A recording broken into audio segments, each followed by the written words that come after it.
Hola, ¿cómo están? El expresidente de Colombia, Álvaro Uribe Vélez, ha sido sentenciado a 12 años de prisión domiciliaria, una medida que podría ser apelada a instancias judiciales superiores. Sin embargo, el expresidente ha recibido la mayor condena nunca antes registrada contra una autoridad de su investidura en esa nación suramericana. ¿Qué matriz desmonta todo esto? ¿Qué caja de Pandora se ha abierto? Hoy lo analizamos en El Mapa. Bienvenidos.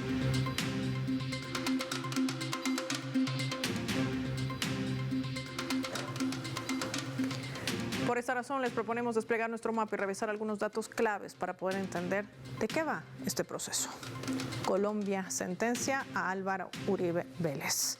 Vamos a desplegar nuestro mapa mundi, identificar esa nación con los colores de su bandera. En la imagen vemos al expresidente Álvaro Uribe Vélez, quien fungió en el cargo entre el año 2002 y 2010. Abogado, empresario, político colombiano. El 1 de agosto del 2025, la jueza Sandra Heredia, luego de 13 años de un proceso de litigio, también que trató de ser interrumpido por afines al uribismo, sentenció al expresidente colombiano a 12 años de prisión domiciliaria, tras ser declarado culpable por los delitos de soborno en actuación penal y fraude procesal. Uribe Vélez, fue absuelto del cargo de soborno simple, uno de los 3 cargos por los que se le imputaba. Además, la sentencia inhabilita a Uribe de ejercer cargos públicos por 8 años y se le aplica una multa por un valor superior a los $800,000, mientras que el exmandatario mantiene su narrativa de inocencia y alega una supuesta persecución política. Este caso surge de unos debates impulsados por el senador Iván Cepeda sobre el posible involucramiento de Uribe Vélez en la formación de grupos paramilitares.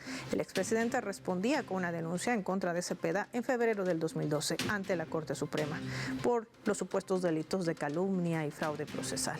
Esto se convirtió en un boomerang para Uribe Vélez. El 16 de febrero del 2018, una sala de la Corte Suprema, por decisión unánime de sus 3 magistrados, cerró la investigación contra el senador, porque consideró que sus actuaciones eran legales, pero compulsó copias para que justamente fuera eventualmente investigado, pues habría encontrado que podría estar en la incursión de delitos. Esto generó varios movimientos legales, manipulación por otro lado de la justicia, de afines del uribismo, sobre todo en el Ministerio Público. Fue una pulseta entre la institucionalidad y el poder que llevó al expresidente Álvaro Uribe Vélez de acusado justamente en el banquillo de los sentenciados, hoy diríamos en la administración de justicia. Como decía la jueza Sandra Heredia, la justicia no se arrodilla ante el poder. ¿Qué matriz ha desmontado todo esto? ¿Qué caja de Pandora se ha abierto? Hoy lo analizamos en el programa. Nos acompaña en directo desde Colombia Héctor Zuluaga, docente, investigador, abogado también. Qué gusto tenerlo en el mapa. Bienvenido. Muchas gracias al Mapa, a Telesur por esta invitación y a ti. Doctor Zuluaga, gracias. ¿Qué importancia reviste esta sentencia? No solamente porque se trata de un expresidente, sino sobre todo por los vínculos de paramilitarismo que se habían denunciado en su momento por parte del senador Iván Cepeda. ¿Qué nos diría? Es un hito histórico porque es de las primeras condenas que busca desnudar un aparato criminal que, con la investigación que realizamos dentro del Grupo Cavilando, hemos llamado criminalidad corporativa, que se apropió y generó toda una estrategia para tener las 3 ramas del poder público en Colombia: el ejecutivo, el judicial y el legislativo. Recordarle a nuestra audiencia en América Latina que pues parte de lo que se mencionaba es que hay un aparato, o hubo un aparato criminal paraestatal que se tomó el Congreso de la República y que fue precisamente durante el periodo del expresidente Álvaro Uribe Vélez, donde casi el 80% lo reconoció el excomandante Mancuso, que hoy está nuevamente en Colombia hablando de este tema. La presidencia de la República en cabeza del señor expresidente Álvaro Uribe Vélez, y pues el silencio que había tenido la rama judicial, los jueces hasta este momento, donde pues lograron una condena significativa precisamente en la cabeza de quien lideró todo este proceso y ha liderado este proceso del aparato criminal junto a un partido político como lo es el Centro Democrático, que muchos de sus miembros también están acusados, señalados, juzgados, destituidos. Recordemos también que uno de sus más flamantes miembros del gobierno, como lo fue el negociador de paz, todavía está por fuera del país, está en algún lugar del mundo asilado frente a las falsedades de grupos paramilitares, el montaje que se realizó en la supuesta desmovilización y negociación con grupos paramilitares. Esto es parte entonces del entramado que se logra empezar a desnudar con la condena del expresidente Álvaro Uribe Vélez. Ahora, doctor Zuluaga, esto es un punto clave que poca gente habla, sobre todo los medios de comunicación grandes me refiero. Álvaro Uribe Vélez intentó ocultar la creación de este grupo paramilitar Metro, que se ha llevado consigo cientos de vidas. Hay víctimas de por medio. ¿Cómo operaba este grupo? Y sobre todo, ¿esta es la caja de Pandora que se ha abierto tras esta sentencia histórica? Es una búsqueda precisamente de que nunca más se estructuren grupos paramilitares y participen armas en la política. El bloque Metro, que fue un bloque liderado incluso para nuestra audiencia que reconozca cómo operaban muchas de estas estructuras, estaba liderado por un ex militar ligado a la 4ª Brigada y al departamento de Antioquia, que es una zona precisamente donde surge como político el expresidente Álvaro Uribe Vélez. Esta persona, alias Doble Cero, generó todo un proceso entonces incluso netamente de aplicación de la filosofía y de la doctrina del enemigo interno que ha sido traída a Colombia por los Estados Unidos y principalmente también de persecución a las organizaciones alternativas sociales de izquierda, parte del silenciamiento que hubo contra este comandante del bloque Metro, alias Doble Cero, fue el asesinato de él y de parte de su estructura, porque cuando llega una segunda oleada, un segundo momento del paramilitarismo en cabeza de sectores un poco más ligados al narcotráfico y a otros sectores políticos, pues el comandante del bloque Metro decide no vincularse con estos sectores. Estamos hablando del bloque Cacique Nutibara, que fue una de las falsas desmovilizaciones que se organizó en la alcaldía de Medellín y en el departamento de Antioquia durante la alcaldía del exalcalde Sergio Fajardo. Generó también unas rupturas al interior de esa estructura paramilitar y pues generó también un silenciamiento de toda esa estructura, porque ya todo fue el bloque Cacique Nutibara, hubo una falsa desmovilización. Por eso en Medellín todavía hoy se habla de la donbernabilidad y de la negociación que hubo con grupos paramilitares para reducir los índices de homicidios y de criminalidad. Aspectos claves que nos deja el doctor Zuluaga, que nos ayudan a entender la importancia y relevancia no solamente de esta sentencia, sino de lo que hay detrás, de lo que implica y de lo que podría marcar para que termine lo que se ha denominado por años, doctor Zuluaga, en Colombia, una justicia de bolsillo, que ha quedado también rezagada con la determinación asumida por esta juez, Sandra Heredia, del Juzgado 44 en Bogotá, la capital de Colombia. Gracias por su tiempo y compartir su análisis en el mapa de Telesur. Marquemos nosotros una pausa y lo hacemos revisando nuestra escala.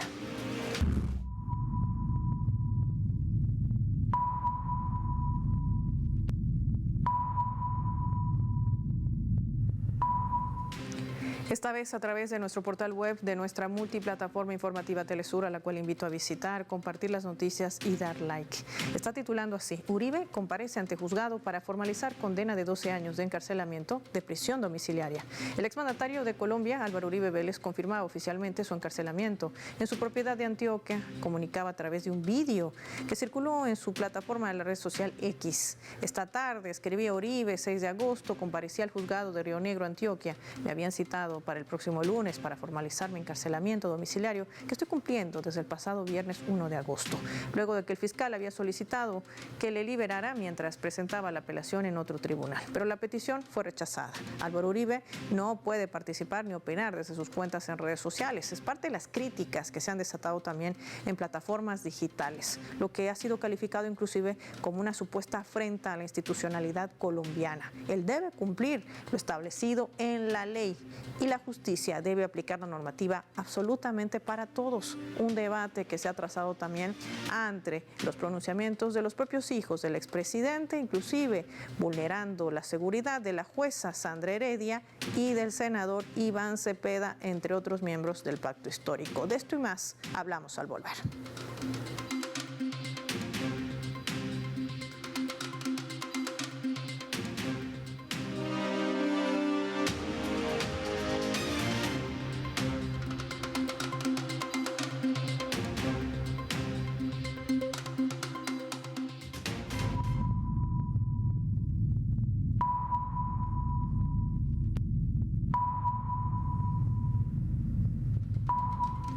Vamos a sumar otro elemento también para el análisis a través de la fotografía. Quien viene allí es al expresidente de Colombia, Álvaro Uribe Vélez, junto a su abogado, Jaime Granados Peña, representante legal del exmandatario en este juicio.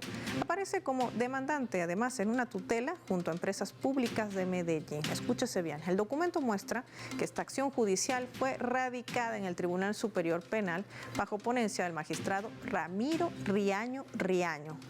Grábese ese nombre. Esto ha generado fuertes cuestionamientos referentes a la financiación de la defensa del expresidente Uribe, ya que de confirmarse que la empresa de servicios públicos estaría usando el dinero para cubrir los gastos legales del exmandatario, se estaría ante un grave caso de desviación de recursos públicos y captura institucionalidad. Por lo tanto, los ciudadanos exigen, por un lado, transparencia inmediata y también que se dé a conocer cuáles son esos contratos y las representaciones judiciales y una investigación por parte de la Contraloría y la Procuraduría General de la Nación. Otro tema que también se abre en medio justamente de la sentencia determinada contra el expresidente Álvaro Uribe Vélez.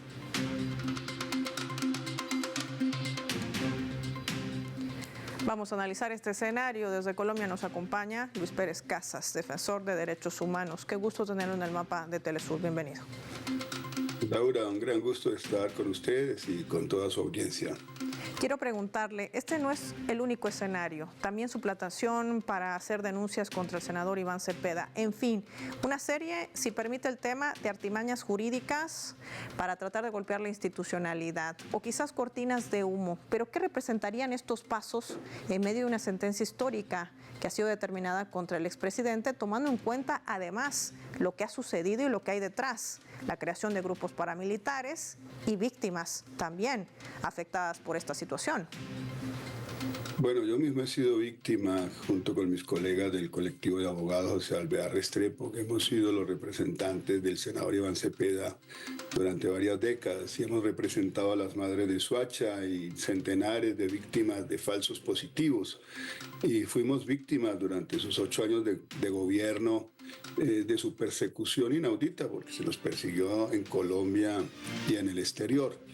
Ahora, ¿qué estamos reclamando? Que se le trate como se le debe tratar a cualquier recluso. Y yo me he dirigido al director del IMPEC, justamente, que es el responsable de la política penitenciaria, para asegurar que se le prive de sus medios de comunicación. Él tiene que ser tratado como cualquier otro reo en Colombia y no puede estar desde su sitio de reclusión dorada, que es su casa, estar atentando contra la Administración de Justicia, contra el presidente de la República, contra el senador Iván Cepeda, y en declaraciones junto con sus hijos que ponen en peligro incluso la vida de la propia jueza Sandra Liliana Heredia, que le condenó.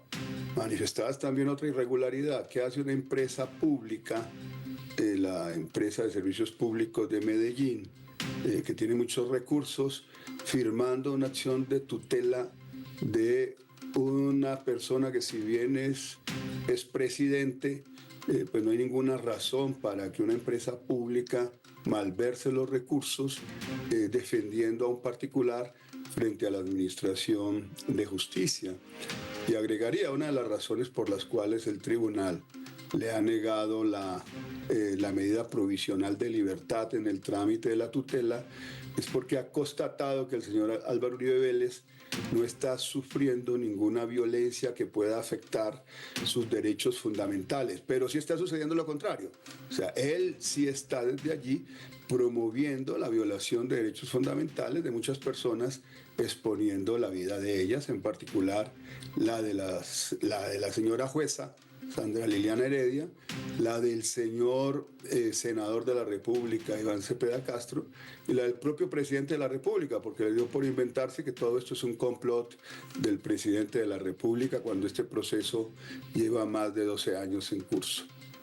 12 años en curso, que además ha tenido distintas etapas. De eso también me gustaría profundizar. Aquellos intereses que se han barajado en medio de tratar de archivar este inicio de investigación que fue la primera instancia. Usted recordará, él pasó de ser el acusador al acusado y luego trató de que el mismo sea archivado en la Fiscalía cuando estaba de fiscal Barbosa, y con ello también impedir que se instaurara un proceso judicial. Sin embargo, esto radicó en el juzgado 44, donde la jueza Andrea Heredia, también víctima de persecución, por cierto, determinó la sentencia apegada al derecho. No es un juicio político, declaraba ella antes de dar a conocer, por supuesto, la terminación judicial.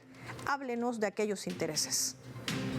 Sí, efectivamente, Laura, hay que tener en cuenta que Álvaro Uribe Vélez se ha sentido siempre dueño del Estado colombiano, se ha sentido por encima de la Constitución y de la ley. Y él, que no tolera la crítica, no soportó que en debates en el Congreso de la República el senador Iván Cepeda quisiese demostrar los vínculos del expresidente con grupos paramilitares, en un libro que él escribió junto con el periodista Jorge Rojas, A las puertas del Ubérrimo, que es su gran hacienda en el departamento de Córdoba.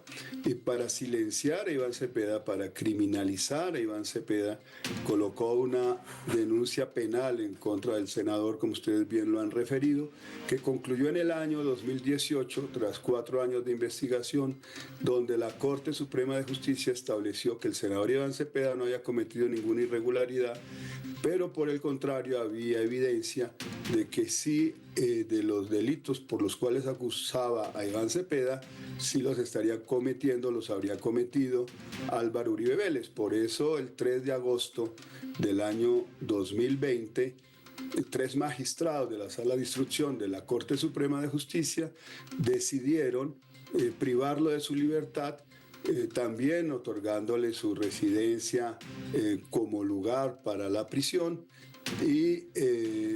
¿Y qué hizo él? Para evadir al máximo Tribunal de Justicia de Colombia, renunció a su condición de senador. Él dice que es perseguido por el gobierno, es una persecución política de Gustavo Petro Urrego, pero esto se inició en el gobierno de Juan Manuel Santos, continuó en el gobierno de Iván Duque. Cuando estos magistrados ordenaron su detención, era el gobierno de Iván Duque, y él esperaba, efectivamente, si lo favoreció la Fiscalía de Francisco Barbosa, que no hizo ningún mérito para ser fiscal general de la Nación, simplemente porque era compañero de pupitre del presidente Iván Duque. Y por supuesto que desnaturalizó la razón de ser de la Fiscalía como ente acusador para convertirse en una instancia más de la defensa de Uribe Vélez, pedir 2 veces la preclusión del proceso, que fue negada por los jueces y luego negada también por el Tribunal Superior de Bogotá. Así que han sido 3 gobiernos, numerosos magistrados, jueces, fiscales, los que han intervenido en esta causa para que él hoy pretenda ser perseguido por Gustavo Petro Urrego y por el ministro de Justicia, Eduardo Montealegre Linet, que fue reconocido también como víctima en ese proceso penal. Ahora, Luis, vamos a hablar de lo que viene. ¿Qué escenarios se avisoran en medio de todo este proceso legal que también sigue en curso? Hay plazos procesales que también podrían cumplirse antes de que prescriba justamente este caso contra el expresidente Álvaro Uribe Vélez. Para ello te propongo que nos acompañes junto a nuestros televidentes a revisar nuestra leyenda.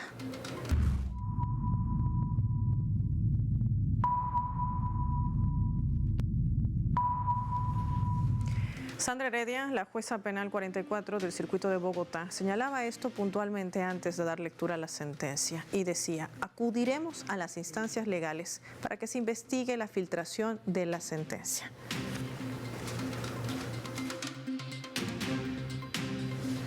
Luis, usted recordará que horas antes de que la juez diera a conocer de manera pública cuál era el alcance de esta sentencia judicial contra el expresidente, los hijos del exmandatario hicieron circular la sentencia a través de sus redes sociales, inclusive con amenazas, no solamente ante la administradora de justicia, sino también contra quienes han impulsado este proceso que data de hace 13 años, y digo con precisión.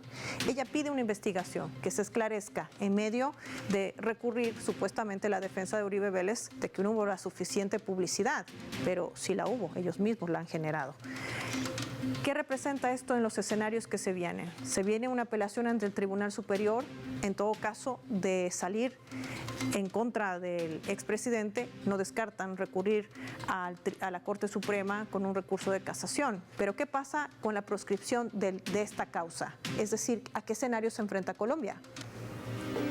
Bueno, Paola, en primer lugar está en curso el que se resuelva de fondo la acción de tutela, que es un recurso de amparo para proteger los derechos fundamentales del hoy condenado. Esperamos que la próxima semana, en los términos de ley, efectivamente el tribunal confirme su reclusión, pero también podría decidir dejarlo en libertad y que siga su proceso hasta que se produzca una sentencia de segunda instancia que debería resolver en el mes de octubre el Tribunal Superior de Bogotá. El caso es de muchísima importancia como para que el tribunal vaya a permitir que el caso prescriba.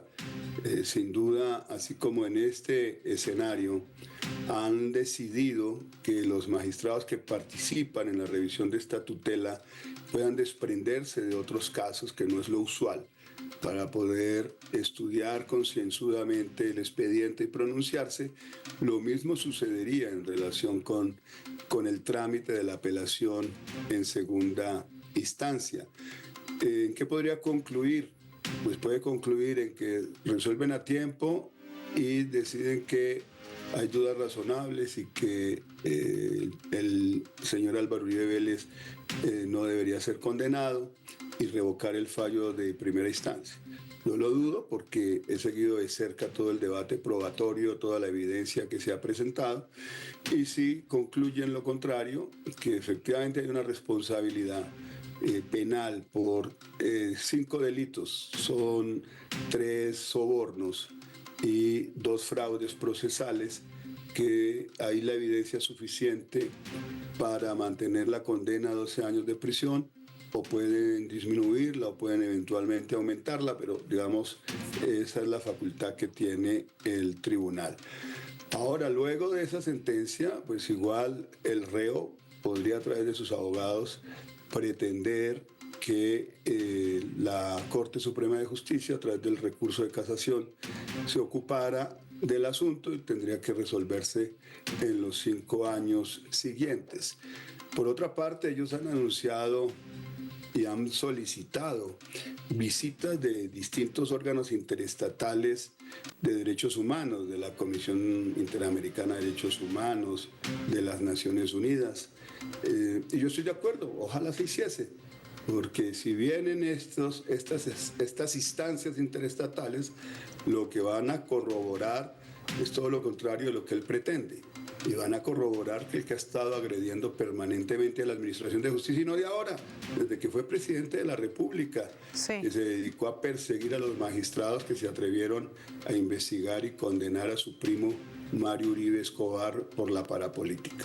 Y lo cierto es que la culpabilidad recae en el expresidente Álvaro Uribe Vélez, sentenciado a 12 años de prisión domiciliaria. Y esto también le da un giro a la administración de justicia en ese país y abre esa caja de Pandora para que se esclarezcan los hechos de la creación de estos grupos paramilitares que tantas víctimas ha arrasado por su paso en Colombia. Gracias, como siempre, Luis Pérez, por tu tiempo y compartir no solamente tu análisis, sino también el testimonio que ha formado parte de estos 13 años de un litigio que ha llegado también a esta sentencia en primera instancia. Era Luis Pérez Casas con nosotros en directo para El Mapa. Finaliza el programa. Soy Paola Pérez. Nos vemos en una siguiente edición.